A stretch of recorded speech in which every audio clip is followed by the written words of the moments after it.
আমাদের মধ্যে মতানৈক্য হোক, তবে দোয়া করেন মতবিরোধ যেন না হয়। আলহামদুলিল্লাহ। প্রথম প্রশ্ন হলো, আমি আমির নির্বাচিত হয়েছি না? আমি আমির নির্বাচিত হইনি। আমার সহকর্মীরা আমার উপর একটা দায়িত্বের ভার অর্পণ করেছে। এই দায়িত্বটা বড় ভারী। আপনারা দোয়া করবেন দেশ এবং দিনের জন্য। এই দায়িত্ব পালনে আল্লাহ যেন আমাকে সাহায্য করেন। আর পাশাপাশি আমি আপনাদেরও সহযোগিতা চাই। বিএনপি তারাও চূড়ান্ত তালিকা প্রকাশ করেনি। আমি দেখেছি 237টা আসনে তারা তালিকা প্রকাশ করেছেন, আবার প্রশ্নোত্তরে বলেছেন এটি চূড়ান্ত নয়, এর মধ্যেও পরিবর্তন আসতে পারে।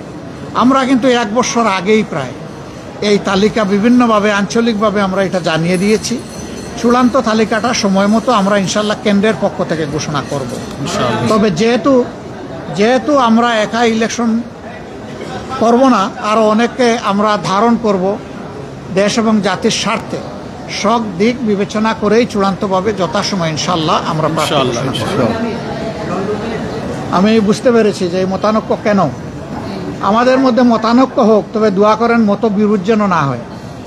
মতের ভিন্নতা থাকবে, এটাই গণতন্ত্রের সৌন্দর্য।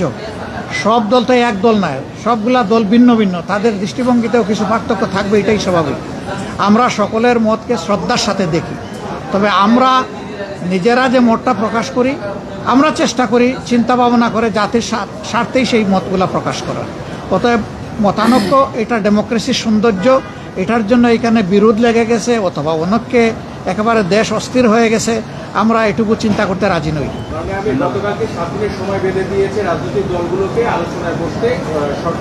না, ওনারা বেঁধে দেয়নি, আমি এটাও শুনেছি ভালো করে।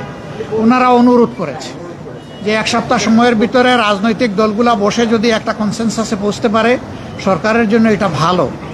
এবং আমরাই সবার আগে আমাদের পক্ষ থেকে আমাদের নায়েবে আমির আহ্বান জানিয়েছেন যে আসুন আমরা খোলামেলা আলোচনা করে আমরা সমাধানে পৌঁছি দেশ এবং জাতির স্বার্থে।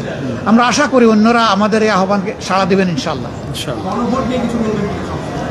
গণভোটের ব্যাপারে তো আমরা আমাদের দৃষ্টিভঙ্গি অলরেডি আমরা দিয়ে দিয়েছি। ফেব্রুয়ারিতে নির্বাচন আপনারা আমরা দেশবাসী সবাই দেখতে চাই ইনশাল্লাহ। শুধু আমরা না, সবাইকে নিয়ে আমরা দেখতে চাই।